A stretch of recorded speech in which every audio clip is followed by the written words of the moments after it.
오늘 저녁에도 이렇게 영상 세미나에 참석하신 여러분들을 환영합니다. Sekali lagi, saya mengucapkan selamat malam untuk Bapak Ibu semua yang sudah hadir di webinar kita. 오늘과 다음 주일 2주 동안에 다니엘서 11장을 함께 공부하도록 하겠습니다. Ya, jadi termasuk hari ini kita masih punya dua minggu lagi untuk mengakhiri seminar kitab Daniel ini. 이 다니엘서 11장은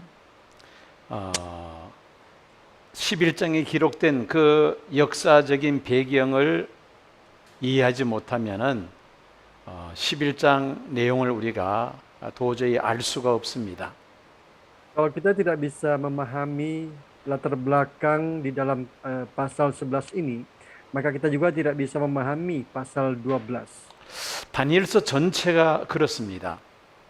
Demikian juga dengan keseluruhan kitab Daniel.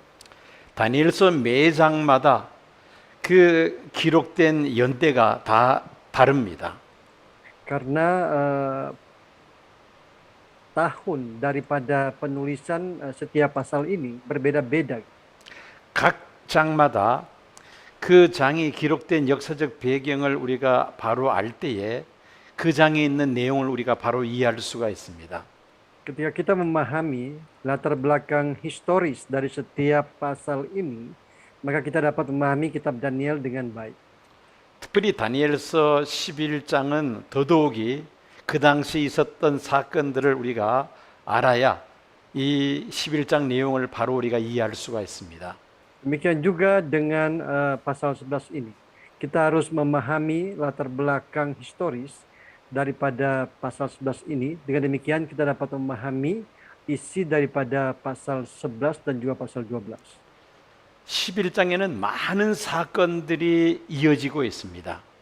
Di dalam pasal 11 ini banyak terjadi peristiwa-peristiwa yang penting. 그 사건들을 다음 주까지 두 번에 걸쳐서 아주 자세하게 그 내용을 제가 설명해 드리도록 하겠습니다.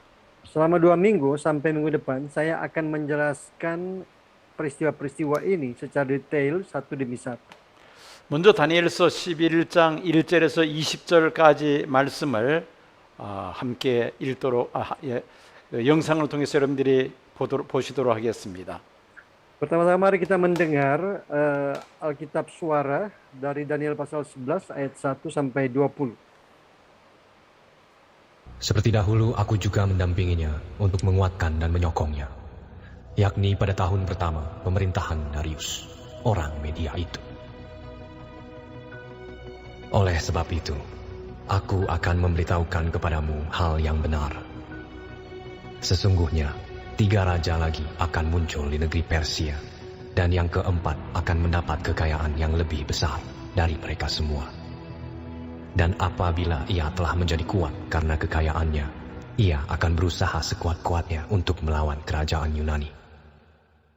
Kemudian akan muncul seorang raja yang gagah perkasa, yang akan memerintah dengan kekuasaan yang besar dan akan berbuat sekehendaknya. Tetapi baru saja ia muncul, maka kerajaannya akan pecah dan terbagi-bagi menurut keempat mata angin dari langit. Jatuh bukan kepada keturunannya dan tanpa kekuasaan seperti yang dipunyainya. Sebab kerajaannya akan runtuh dan menjadi milik orang-orang yang lain daripada orang-orang ini. Maka Raja Negeri Selatan akan menjadi kuat, tetapi salah seorang dari panglima-panglimanya akan menjadi lebih kuat daripadanya. Dan orang ini memerintah, lalu kekuasaannya akan menjadi kekuasaan yang besar.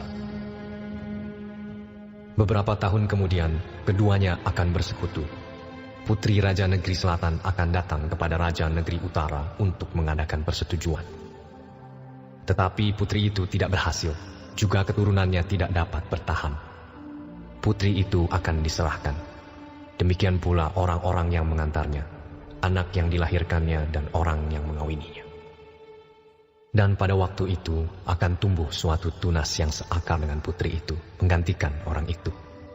Dan orang ini akan bergerak maju melawan tentara Raja Negeri Utara dan memasuki kota bentengnya. Dan ia akan bertindak terhadap mereka dan ia akan berkuasa. Bahkan dewa-dewa mereka dan patung-patung tuangan mereka dan barang-barang mereka yang berharga dari perak dan emas akan diangkutnya sebagai jarahan ke Mesir. Lalu beberapa tahun lamanya, ia akan berhenti berperang melawan raja negeri utara. Kemudian raja ini akan memasuki kerajaan raja negeri selatan, tetapi kemudian pulang ke negerinya sendiri. Kemudian anak-anaknya akan bersiap untuk berperang dan akan mengerahkan sejumlah tentara yang besar. Lalu salah seorang dari mereka itu akan bergerak maju melawan dia, menggenangi dan meliputi semuanya seperti air bah. Dan pada serbuan yang kedua kalinya, ia akan sampai ke benteng musuhnya. Maka menggeramlah raja negeri selatan itu, lalu maju berperang melawan raja negeri utara, yang telah mengerahkan sejumlah tentara besar, dan tentara besar itu akan jatuh ke tangan musuhnya. Setelah tentara besar itu dihancurkannya, maka hatinya akan bermegah. Walaupun ia telah menewaskan berlaksa-laksa orang, ia tidak akan mempunyai kekuatan.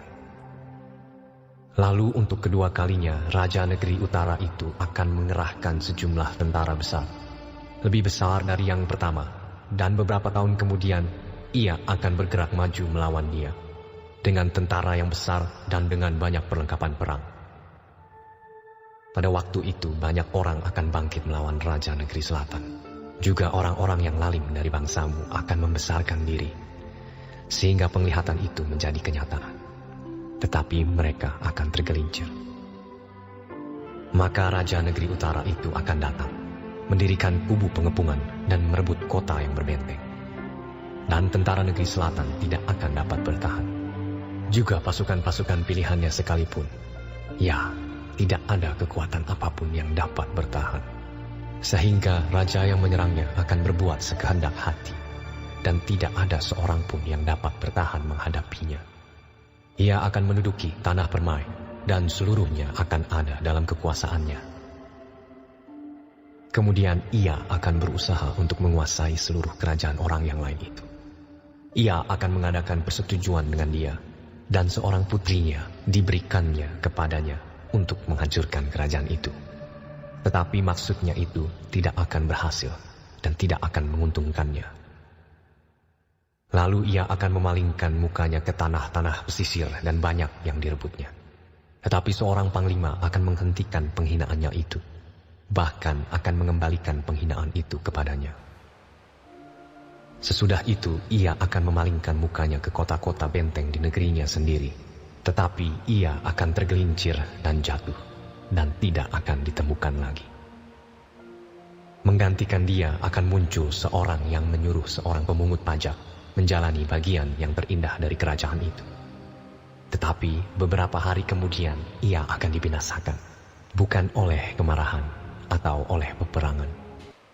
아멘. 다니엘서 11장에 기록된 연대는 고레스왕 3년 때였습니다. Kronologi atau penanggalan daripada Daniel pasal 11 ini itu adalah ketika Raja Kores dalam pemerintahannya ya pada tahun yang ketiga. 주전 535년에 다니엘이 하나님의 사자로부터 받은 장래에 일어날 사건을 계시받은 것입니다. Pada tahun 535 sebelum Masehi, waktu itu Daniel mendapatkan pesan daripada Tuhan melalui seorang utusannya yaitu malaikat. 다니엘이 다니엘서 11장 계시를 받은 것은 메데파사 제국의 전성기 때였습니다. Ketika Daniel menerima wahyu ini daripada Tuhan, itu adalah puncak kejayaan dari kerajaan Media Persia. 장차 헬라 제국이 등장하게 되고 이어지는 많은 전쟁들에 대한 계시를 11장에 기록하고 있습니다. Selain itu, di dalam pasal 11 ini juga dicatat tentang kemunculan daripada kekaisaran Yunani dan juga perang-perang yang akan terus berkelanjutan. 먼저 다니엘서의 바사 제국과 관련된 예언을 살펴보겠습니다. Pertama kita melihat nubuat yang berhubungan dengan kekaisaran Persia dalam kitab Daniel. 다니엘서 2장을 보면은 느부갓네살 왕이 꿈에 본 신상의 은으로 된 양팔과 가슴은 바로 바사 제국 등장에 대한 예언입니다. Dalam pasal 2 kita melihat bahwa di situ ada patung yang dilihat oleh Nebukadnezar yang dada dan lengannya terbuat dari perak. 다니엘서 7장에는 다니엘이 본 네 짐승 환상을 소개하고 있는데 그 중에 곰의 형상이 바로 바사 제국을 가리킵니다. Di dalam Daniel pasal 7 juga, Daniel mendapatkan penglihatan yaitu tentang seekor binatang yang rupanya seperti beruang. 그리고 다니엘서 8장에서 다니엘이 본 환상 중에 숫양의 형상, 이것은 바로 바사 제국을 가리킵니다. Demikian juga dalam Daniel pasal 8 ketika Daniel melihat seekor domba jantan. Ini juga merujuk kepada kerajaan Persia. 그리고 오늘 본문인 다니엘서 11장에는 다니엘이 본 환상 중에서 바사의 4명의 왕들이 언급되어 있습니다. Demikian juga di dalam bahan yang kita baca pada malam hari ini, dikatakan bahwa ada 4 raja Persia yang disebutkan di dalam penglihatan ini. 11장 1절 말씀에 의하면은 메대 왕국의 다리오 왕이 강하게 될 것을 예언하고 있습니다. Ya, dikatakan bahwa di dalam ayat 1, Darius Raja Media Persia akan diperkuat atau disokong. 유다 왕국을 멸망시킨 바벨론 제국을 메대 바사를 통해서 멸망시킵니다. Babel yang menghancurkan kerajaan Yehuda pada akhirnya juga dihancurkan oleh Media Persia. 예레미야서 25장 12절에 의하면은 바벨론의 멸망을 예언하고 있는 말씀을 볼 수 있습니다. Dan di dalam Yeremia pasal 25 ayat 12, di situ juga Nabi Yeremia menubuatkan tentang kehancuran dari kekaisaran Babel. 메대의 다리오 왕이 바벨론을 멸망시킬 때에 하나님이 역사하셨음을 우리가 알 수가 있습니다. Dan kita bisa mengetahui bersama-sama bahwa Tuhan bekerja ketika Raja Darius menghancurkan Babel. 바사왕 고레스가 예루살렘 성전 재건을 명령하는데 이미 예레미야 선지자가 예언한 그러한 내용입니다. Dan ketika Kores Raja Persia memerintahkan pembangunan kembali bait suci di Yerusalem, sebenarnya ini juga jauh-jauh hari sudah dinubuatkan oleh Nabi Yeremia. 우리는 이런 내용들을 쭉 한번 연결시켜 보면은 인간 나라를 다스리시는 지극히 높으신 하나님을 우리가 발견하게 됩니다. Dan ketika kita menghubungkan hal-hal ini, maka kita dapat mengambil kesimpulan bahwa Tuhanlah yang maha tinggi yang berkuasa atas kerajaan manusia. 랜디 목사님 잠깐 중단하겠습니다. 목사님 통역할 때에 계속 잡음이 나는데 그걸 좀 잡을 수 있나요? 네, 그냥 그대로 내 목사님 지금 예? 어떤 잡음이죠? 말을 할 때 막 찍찍찍찍 하는 그런 기계 소리가 나요. 계속해서. 무슨 그냥 천하고 그냥 똑같은데? 그래요? 예. 김전도사. 어디서 나는 소리 같대? 마이크 접촉 불량인 것 같습니다. 랜디 목사님 마이크 접촉 불량일 것 같다 그러는데. 어떡하죠? 마이크를 교환할 수 있나요? 예, 그냥 지금 그 썼던 마이크거든요. 그래요. 계속 쓰던 거예요? 지금 컴퓨터에 있는 마이크예요? 아니면 따로 마이크를 이렇게 붙여 놓은 거예요? 그렇죠. 예. 헤드셋. 헤드셋. 헤드셋에 있는 마이크예요? 네. 이게 소리가 지금은 조금 덜한데 한장 하다 보면 또 막 찍찍찍찍 소리가 나. 한번 들어보세요. 예. 예? 오늘따라 좀 심하다고. 뭐 교체할 수 있는 방법은 없죠 지금? 잠시만요. 네.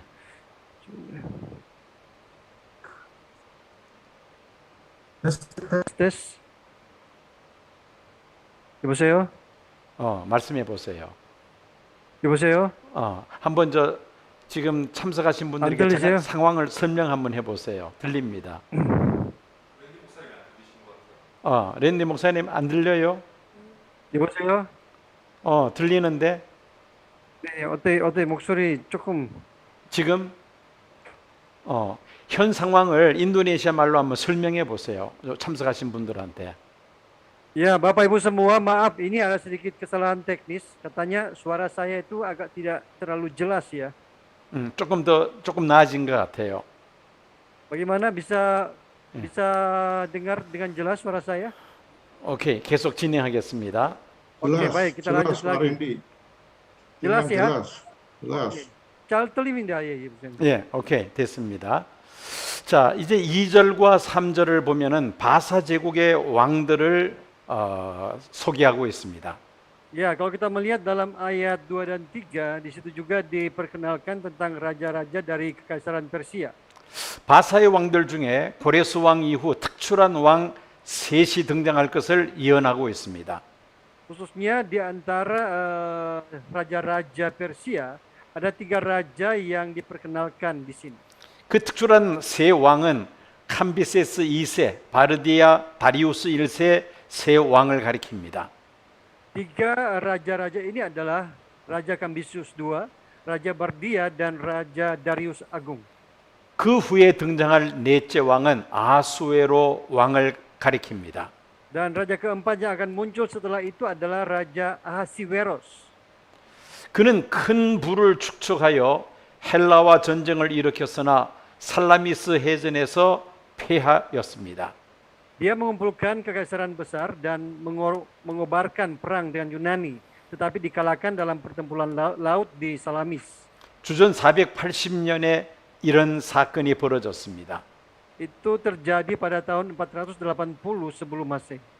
바사 제국은 헬라 제국에게 패함으로 인하여 멸망하고야 말았습니다. Dan akhirnya kekaisaran Persia runtuh karena dikalahkan oleh Yunani. 이것이 주전 331년에 이러한 사건이 일어났습니다. Yang terjadi pada tahun 331 sebelum Masehi. 2절과 3절 말씀은 장차 이런 일이 있을 것을 예언하고 있는 말씀입니다.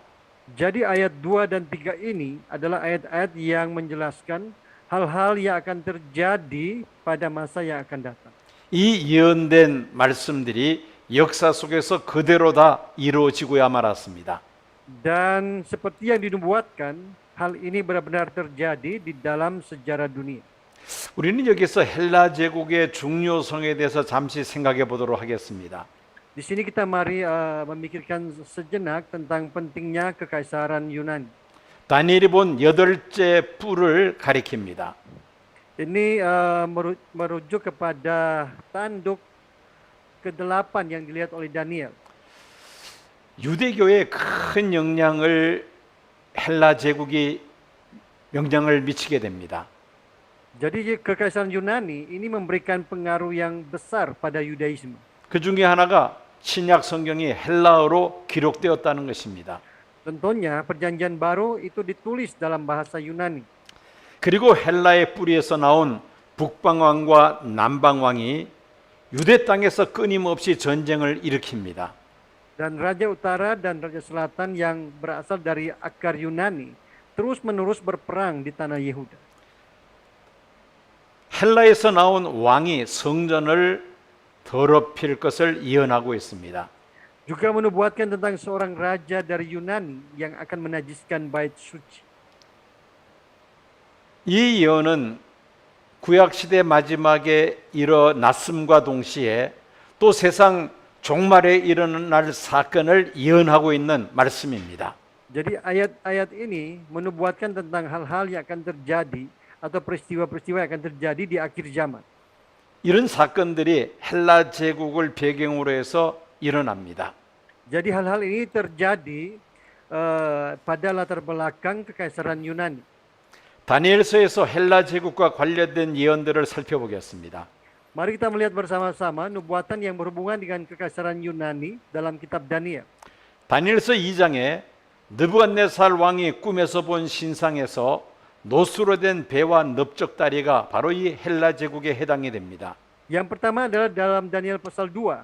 Perut dan pinggang patung dari tembaga yang dilihat Nebukadnezar dalam mimpinya merujuk kepada kekaisaran Yunani. 그리고 다니엘서 7장을 보면은 다니엘이 본 네 짐승 환상에서 표범에 해당되는 것이 바로 헬라 제국입니다. Demikian juga dengan macam tutul dalam penglihatan Daniel tentang 4 binatang. Ini juga merujuk kepada kekasaran Yunani. 다니엘서 8장에 다니엘이 본 숫염소 환상, 이것은 바로 헬라 제국을 가리키는 것입니다. Demikian juga dengan Daniel pasal 8. Daniel melihat seekor kambing jantan. Ini juga merujuk kepada kekasaran Yunani. 다니엘서 11장에 의하면은 헬라에 한 능력 있는 왕이 죽은 다음에 헬라가 내수로 분할을 하고 그리고 전쟁들이 계속 이어짐을 예언하고 있습니다. Demikian juga dalam Daniel pasal 11. Setelah kematian seorang raja yang gagah perkasa, Yunani akan terbagi menjadi 4 dan akan terus perang pecah. 다니엘서의 헬라 제국과 관련된 그 말씀들을 한번 이렇게 정리를 해 보았습니다. Jadi seperti inilah hal-hal yang bisa kita simpulkan tentang ayat-ayat yang berhubungan dengan kekasaran Yunani. 3절과 4절을 보면은 헬라 제국이 내수로 쪼개질 것을 예언하고 있습니다. Di dalam ayat 3 dan 4, di situ dinubuatkan bahwa kekasaran Yunani ini akan terpecah menjadi 4. 북쪽은 소아시아 지역으로 리시마쿠스가 지배를 했습니다.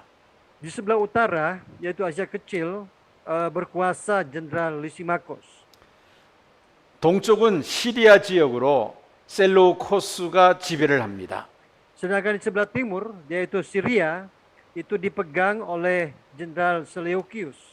남쪽은 이집트 지역으로 프톨레메우스가 지배를 했습니다. Sedangkan di sebelah selatan, yaitu Mesir, dipegang oleh Ptolemeus. 그리고 서쪽은 마케도니아 지역으로 키산더가 이 지역을 지배했습니다. Sedangkan di sebelah barat, yaitu Makedonia, itu dipegang oleh Jenderal Kasandros.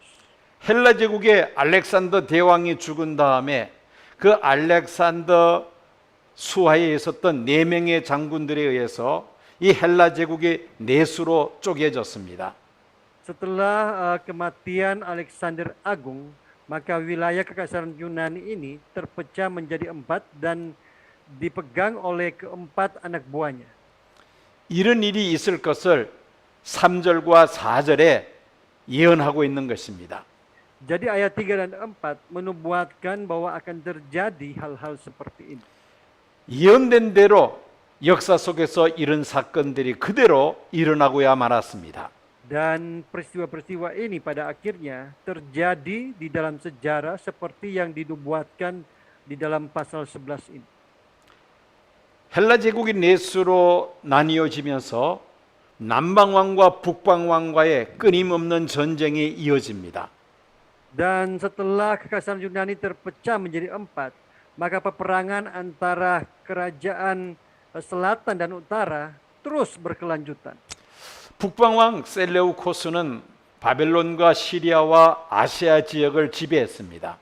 Seleukus, Raja Utara, memerintah atas Babel, Syria, dan Asia. 그리고 남방왕 프톨레미는 애굽과 팔레스틴을 지배했습니다. Sedangkan Ptolemeus, Raja Selatan, memerintah atas Mesir dan Palestina. 애굽의 프톨레미는 주전 301년 팔레스틴을 정복한 후부터 주전 198년까지 이 팔레스틴 지역을 지배했습니다. Ptolemeus menaklukkan Palestina pada tahun 301 sebelum Masehi dan memerintah hingga tahun 198 sebelum Masehi. 이제 그 분쟁을 좀 구체적으로 살펴보겠습니다.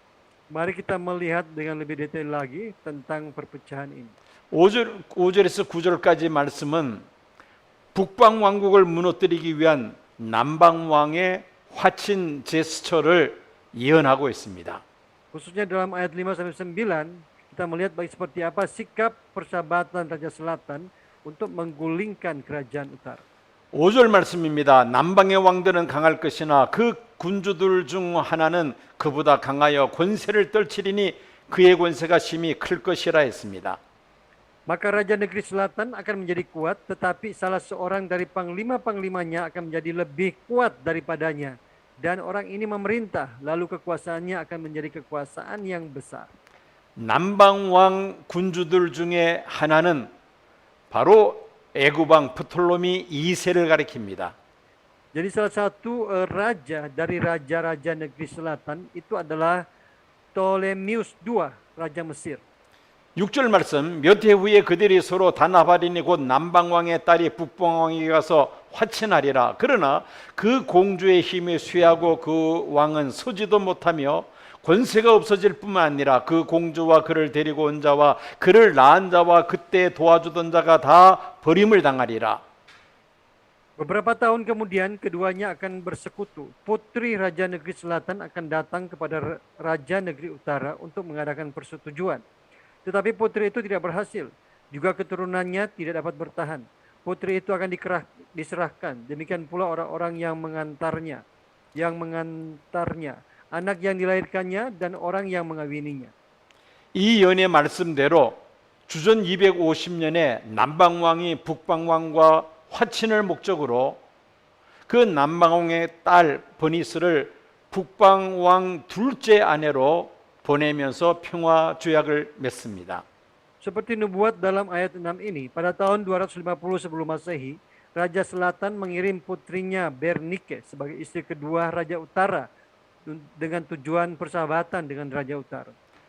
목적은 그 북방 나라를 남방왕이 정복하기 위함이었던 것입니다. Tujuannya adalah untuk menaklukkan Raja Utara. 그러나 이 남방왕의 둘째 딸 버니스가 시리아의 권력 다툼에서 밀려서 아들과 함께 살해되고 맙니다. Tapi Bernike tersingkir dalam perebutan kekuasaan di Suria dan terbunuh bersama putranya. 남방왕의 계획이 모두 다 수포로 돌아가고 맙니다. Sehingga semua rencana daripada Raja Selatan hancur. 7절 말씀 보면은 그러나 그 공주의 본족 속에서 난 자 중에 한 사람이 왕위를 이어 권세를 받아 북방왕의 군대를 치러 와서 그의 성에 들어가서 그들을 쳐서 이길 것을 예언하고 있습니다. Dan pada waktu itu akan tumbuh suatu tunas yang seakar dengan putri itu, menggantikan orang-orang itu, dan orang ini akan bergerak maju melawan tentara Raja Negeri Utara dan memasuki kota bentengnya, dan ia akan bertindak terhadap mereka dan ia akan berkuasa. 이 예언대로 버니스 공주의 동생 프톨로미 3세가 복수를 위해서 북방 왕국을 침공하여 승리를 거두어 드리게 됩니다. Seperti nubuatan dalam ayat 7 ini, adik putri Bernike, yaitu Ptolemeus III, menyerbu kerajaan utara untuk membalas dendam dan menang. 8절을 읽어 주십시오. Bahkan dewa-dewa mereka dan patung-patung tuangan mereka dan barang-barang mereka yang berharga dari perak dan emas akan diangkutnya sebagai jarahan ke Mesir. Lalu beberapa tahun lamanya ia akan berhenti berperang melawan Raja Negeri Utara. 이 프톨로미 3세는 북방 왕국을 침공해서 많은 전리품을 취하게 되며 그리고 몇 해 동안 소강 상태에 이르게 됩니다. Ya, sesuai dengan nubuatan dalam ayat 8 ini, dikatakan bahwa mereka akan mengambil banyak barang-barang sebagai jarahan. 9절 보면은 남방 왕에게 공격을 당한 이 북방 왕이 남방 왕의 왕국으로 쳐들어갈 것이지만은 자기 본국으로 물러갈 것을 예언하고 있습니다. Dalam ayat 9 dikatakan kemudian raja ini akan memasuki kerajaan negeri selatan, tetapi kemudian pulang ke negerinya sendiri. 이 예언의 말씀은 주전 242년에 역사적으로 그대로 이루어지고 맙니다. Dan nubuatan dalam ayat 9 ini digenapi pada tahun 242 sebelum Masehi ketika terjadi pertempuran balas dendam Seleukus II, Raja Utara. 셀레쿠스 2세가 복수를 하려고 했습니다마는 남방 왕에게 참패하여 안디옥에 가서 머물게 됩니다. Meskipun Seleukus II ingin membalas dendam, tetapi ia dikalahkan oleh Raja Selatan dan ia tinggal di Antioquia. 10절에서 12절까지는 북방 왕의 침략에 대한 예언의 말씀입니다. Sedangkan dalam ayat 10 sampai 12 itu adalah catatan tentang invasi Raja Utara. 10절을 읽어 주십시오. Kemudian anak-anaknya akan bersiap untuk berperang dan akan mengerahkan sejumlah tentara yang besar. Lalu seorang dari mereka itu akan bergerak maju melawan dia, menggenanginya dan meliputi semua seperti air bah. Dan pada serbuan yang kedua kalinya ia akan sampai ke benteng musuhnya. 이 연의 말씀은 셀루코스 2세의 아들들이 남방 왕국을 무너뜨리기 위하여 준비하고 있는 그런 내용입니다. Ayat 10 ini menubuatkan tentang putra Seleukus II yang bersiap untuk menggulingkan kerajaan selatan. 북방의 안티오코스 3세가 남방을 치기 위해서 동원한 병력이 보병이 6만 2천, 마병이 6천, 코끼리가 102마리였습니다. Pasukan yang dimobilisasi oleh Antiochus III, yaitu Raja Utara, itu berjumlah 62.000 infanteri, 6.000 pasukan berkuda, dan 102 ekor gajah. 안티오코스 3세가 남방 왕국을 침략해서 견고한 요새를 점령했습니다. Dan akhirnya Antiochus III menguasai benteng kerajaan selatan. 10절에 예언된 말씀들이 그대로 역사 속에서 이루어졌다는 말씀입니다. Jadi nubuatan dalam ayat 10 ini benar-benar digenapi di dalam sejarah dunia. 11절 읽어 주십시오. Maka menggeramlah Raja Negeri Selatan itu, lalu maju berperang melawan Raja Negeri Utara yang telah mengerahkan sejumlah tentara besar, dan tentara besar itu akan jatuh ke tangan musuhnya. 이제 공격을 당한 남방 왕이 북방을 또 공격하게 됩니다. Dan Raja Negeri Selatan yang sudah diserang oleh Raja Negeri Utara ingin membalas dendam kepada Raja Negeri Utara. 견고한 요새를 빼앗긴 남방왕 프톨레미 4세가 큰 군대를 동원해서 북방 왕에게 반격전을 벌입니다. Dikatakan bahwa Ptolemeus IV, Raja Selatan yang telah kehilangan bentengnya yang kuat, mengerahkan pasukan besar untuk menyerang balik Raja Utara. 동원된 병력이 보병이 7만이요, 마병이 5천이요, 코끼리가 73마리였습니다. Ia memobilisasi pasukan yang berjumlah 70.000 pasukan infanteri, 5.000 pasukan kuda, dan 73 ekor gajah. 이 전쟁에서 남방 왕이 역전승을 하게 됩니다. Dan pada pertempuran ini dikatakan bahwa Raja Selatan memenangkan peperangan. 안티오쿠스 3세 북방 왕은 14,000명의 병력을 잃고 맙니다. Sedangkan Raja Antiochus, yaitu Raja Utara, kehilangan 14.000 prajurit. 12절 말씀 읽어 주십시오. Setelah tentara besar itu dihancurkannya, maka hatinya akan bermegah. Walau ia telah menewaskan berlaksa-laksa orang, ia tidak akan mempunyai kekuatan. 이 연의 말씀대로 남방왕 프톨로미 4세는 내친 김에 북방 왕국을 완전히 점령할 수 있었지만은 그가 교만해서 북방 왕과 화친을 맺음으로 남방 왕은 더 이상 세력이 커지지를 못하게 됩니다. Jadi meskipun Ptolemeus IV, Raja Selatan, mampu untuk merebut kerajaan utara, dia menjadi sombong dan dengan mengikat perjanjian persahabatan, kekuatannya tidak menjadi besar. 이런 상황 속에서 북방 왕이 다시 남방을 재침략하는 그러한 사건을 13절에서 15절까지 예언하고 있습니다. Dan dalam keadaan seperti ini, dalam ayat 13 sampai 15, Raja Utara kembali ingin menginvasi Raja Selatan. 13절을 읽어 주십시오. Ayat 13, lalu untuk kedua kalinya Raja Negeri Utara itu akan mengerahkan sejumlah tentara besar, lebih besar dari yang pertama, dan beberapa tahun kemudian ia akan bergerak maju melawan dia dengan tentara yang besar dan dengan banyak perlengkapan perang. 이 북방왕 안티오코스 3세는 회복을 위한 시간적 여유를 가지게 됩니다. Antiochus III ini, yaitu Raja Utara, ia mendapatkan waktu untuk memulihkan kekuatan pasukan. 14절을 읽어 주십시오. Ayat 14. Pada waktu itu banyak orang akan bangkit melawan Raja Negeri Selatan. Juga orang-orang yang lalim dari bangsamu akan membesarkan diri, sehingga penglihatan itu menjadi kenyataan, tetapi mereka akan tergelincir. 이 예언은 북방왕 안티오코스 3세의 전쟁 준비와 그리고 성공적인 내치와 외치를 통해서 대군을 이끌고 남방왕국을 침공하게 될 것을 예언하고 있는 말씀입니다. Ayat ini menubuatkan tentang persiapan perang oleh Antiochus III, Raja Utara.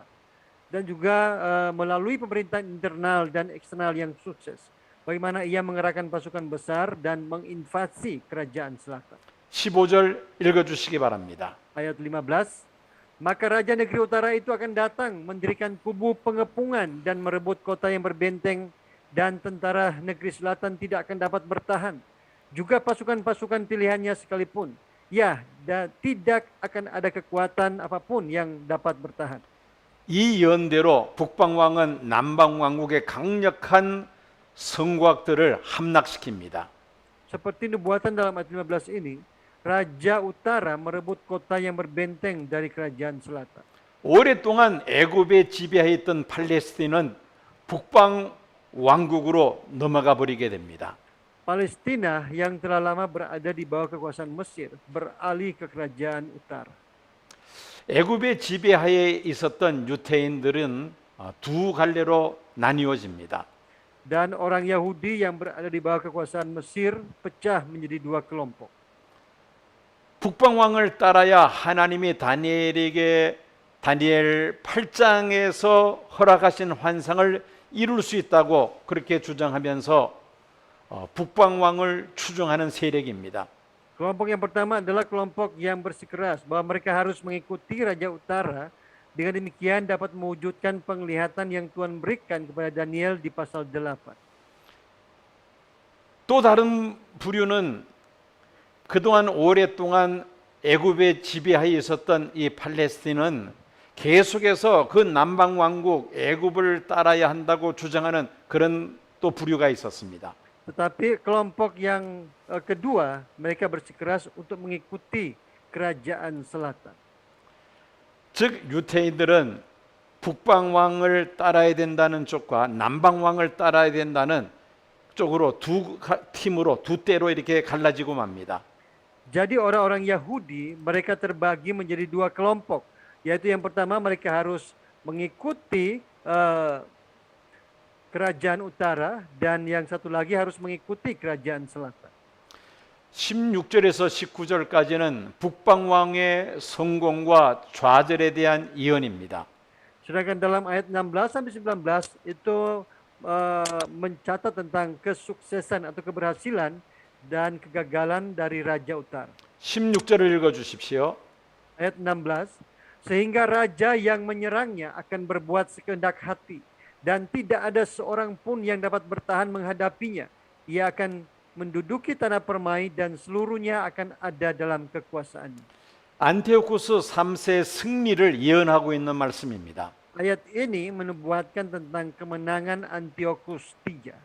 이 예언대로 주전 198년 애굽에 지배하여 있던 유대와 팔레스타인을 이 북방왕 안티오코스 3세가 점령을 합니다. Dan seperti nubuatan dalam ayat 16 ini, pada tahun 198 sebelum Masehi, Antiochus III berhasil menaklukkan Yudea dan Palestina yang dikuasai Mesir. 17절 읽어 주십시오.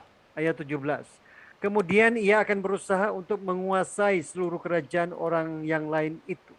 Ia akan mengadakan persetujuan dengan dia, dan seorang putrinya diberikannya kepadanya untuk menghancurkan kerajaan itu. Tetapi maksudnya itu tidak akan berhasil dan tidak akan menguntungkannya. 북방왕이 모든 군대를 동원하여 남방을 침공하려다가 포기하고 남방왕과 평화 조약을 맺게 될 것을 예언하는 말씀입니다. Ayat ini menubuatkan bahwa Raja Utara akan mengerahkan semua pasukannya untuk menyerang selatan, tetapi menyerah dan menandatangani perjanjian damai. 화친의 상징으로 안티오코스 3세는 그 남방왕 프톨로미 5세에게 딸 클레오파트라를 아내로 줍니다. Sebagai simbol perdamaian atau persahabatan, Antiochus III memberikan Ptolemeus V seorang putrinya yang bernama Cleopatra sebagai istrinya. 목적은 남방 왕국과 화친을 위한 것이라기보다는 남방 왕국을 멸망시키기 위한 목적으로 딸을 남방 왕 프톨로미 5세에게 아내로 주었던 것입니다. Tetapi tujuan utamanya bukanlah untuk menjalin persahabatan, tetapi untuk menghancurkan kerajaan selatan. 그런데 이 클레오파트라는 아버지보다 남편 이 프톨로미 5세의 편을 들었다는 것입니다. Masalahnya, Cleopatra ini lebih berpihak kepada suaminya daripada kepada ayahnya. 17절 예언의 말씀대로 그런 도모가 아무런 이익이 없었다는 말입니다. Seperti nubuatan dalam ayat 17. Maksudnya itu tidak akan berhasil dan tidak akan menguntungkannya.